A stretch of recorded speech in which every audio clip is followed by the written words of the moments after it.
శ్రీ గణేశాయ నమ. శ్రీ సరస్వతీ నమ. శ్రీపాదవల్లభ నరసింహ సరస్వతి. శ్రీ గురు దత్తాత్రేయాయ నమ. అందరూ ఆత్మోపదేశం, ఆత్మానందం, ఆత్మబోధ ఇవి పదాలు ప్రయోగం చేస్తూ ఏదో ధ్యానం ఏదో చేస్తూనే ఉన్నారు. నిజమే, బాగానే ఉంది. కానీ కొంతమందికి ఇది అపార్థంగా తీసుకునేటువంటి వాళ్ళు కూడా ఉన్నారు. అన్నీ ఆత్మనే, సర్వము ఆత్మవే, అయితే ఎందుకు ఇట్లా చేస్తున్నారు అనేవాళ్ళు కూడా ఉన్నారు. అన్నీ ఆత్మయే, సర్వము ఆత్మ అయినప్పుడు దానికెందుకు భయపడుతున్నారు, దీనికెందుకు దుఃఖిస్తున్నారు, దీనికెందుకు సంతోషిస్తున్నారు అని విమర్శ చేసేటువంటి వాళ్ళు చాలా జగత్తులో ఉన్నారు. ఇది సుఖము, ఇది దుఃఖము, ఇది నష్టము, ఇది లాభము అనేటువంటి భయంతో కూడినటువంటి జనం కూడా దీంట్లో ఉన్నారు. విమర్శించే వాళ్ళు కూడా దీంట్లో ఉన్నారు. కానీ భగవంతుడిచ్చినటువంటి ఈ పనుల్లో ఇది చెడ్డది, ఇది మంచిది అని మనం అనకూడదు. ఆ పనిని బట్టి నిర్ణయించటం కూడా ఇది చెడ్డ పని, ఇది మంచి పని, ఈ చెడ్డ పని చేస్తున్నాడు కాబట్టి చెడ్డవాడు, మంచి పని చేస్తున్నాడు కాబట్టి మంచివాడు, కొన్ని సందర్భాల్లో నిర్ణయించడం కూడా కష్టమవుతుందేమో అనిపిస్తుంది. నిజమే, మంచి పని చేసేవాడు ఒకప్పుడు చెడ్డ మనసు కూడా ఉండవచ్చు వాడికి, లేక చెడ్డ పని చేసేవాడికి మంచి మనసు కూడా ఉండవచ్చు ఇక్కడ. అందుకని ఆ పనిని బట్టి వాడిని నిర్ణయించటం తప్పేమో అనిపిస్తుంది. అందుకని ఇక్కడ ఆత్మజ్ఞానం అనేటువంటిది అత్యంత సూక్ష్మమైనటువంటి విచారం. ఇక్కడ ఒక స్తుతిని చెప్పుకు వెళతారు. గజో మిథ్యా రే రే పలాయనం మిథ్యా అంటే ఏనుగు కూడా అబద్ధమే, ఏనుగును చూసి పరిగెత్తేవాడు కూడా అబద్ధమే కదా అనిపిస్తుంది అప్పుడప్పుడు మనకు. ఎంత బాగుంది ఇది, చూసారా? ఇక్కడ ఆది శంకరాచార్యుల యొక్క కథలో మనకు ఒక కథ జ్ఞాపకం వస్తుంది. ఒక శిష్యుడిని పిలిచి, శిష్యుడికి ఆత్మజ్ఞానం చేయనైనా పక్క ఊరిలో చాలా జనం పండితులు ఉన్నారు, అక్కడ వాళ్ళకి ఆత్మజ్ఞానాన్ని చేసిరా నువ్వు అని పంపిస్తారు. ఆ ఊరికి ఆ పండితుడు వచ్చినప్పుడు మిగతా పండితులకంతా కూడా ఈర్ష్య వస్తుందన్నమాట. ఇదేంటిది, మేమంతా ఉండగా ఈయనెవరో వచ్చి ఇక్కడ ఆత్మజ్ఞానం చేయటం ఏమిటి, మాకేం రాదు ఆత్మజ్ఞానం, మాకు తెలీదా అని అంటూ వాడి మీద ఆ పండితుడి మీద ఒక పిచ్చి కుక్కను వదులుతారన్నమాట. పిచ్చి కుక్కను వదులుతూనే ఆ పిచ్చి కుక్క పాపం కరుస్తుందనే దృష్టితో పరిగెత్తుతాడు. పరిగెత్తుతూనే ఏమవుతుంది, పరుగు అంటూ ఉండగానే వీళ్ళంతా నవ్వుతారు.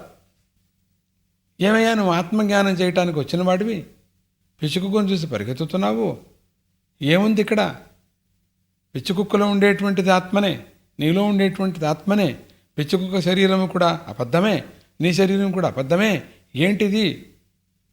రెండు మిథ్య, ఏంటి నువ్వు లేవు, అది పిచ్చి కుక్క శరీరం కూడా లేదు, పిచ్చి కుక్క శరీరంలో ఉండేటువంటిది ఆత్మను సత్యమే, నీ శరీరంలో ఉండేటువంటి సత్యమే కదా. అటువంటి సత్యం, రెండు సత్యాలు ఎందుకు పరిగెత్తుతున్నాయి, రెండు అబద్ధాలు చేరిన శరీరాలు ఎందుకు పరిగెత్తుతున్నాయి, ఏమిటిది అని పరిహాసం చేస్తారట.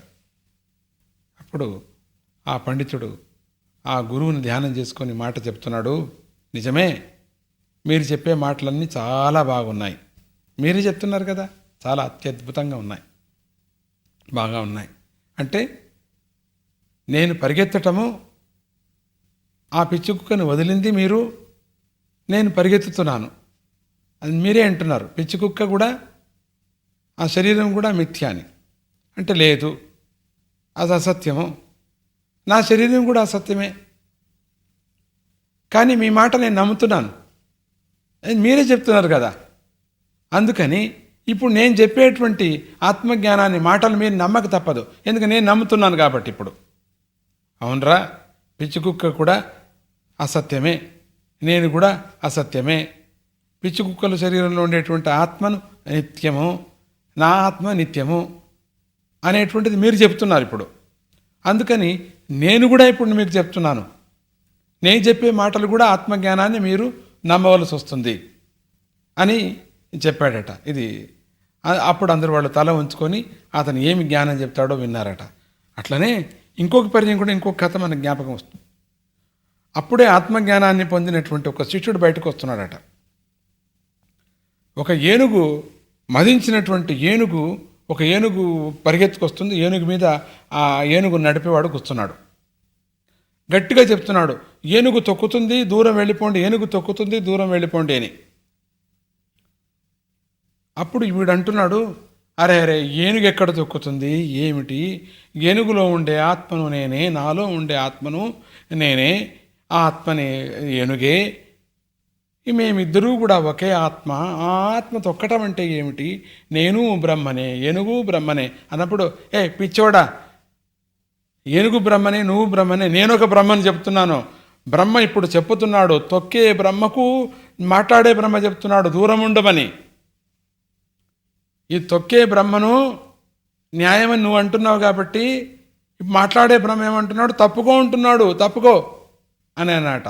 లేదు లేదు లేదు లేదు లేదు, అది తొక్కడం అంటే ఎక్కడుంది, తొక్కనే తొక్కదు, అది కూడా బ్రహ్మనే, నేను కూడా బ్రహ్మనేనట.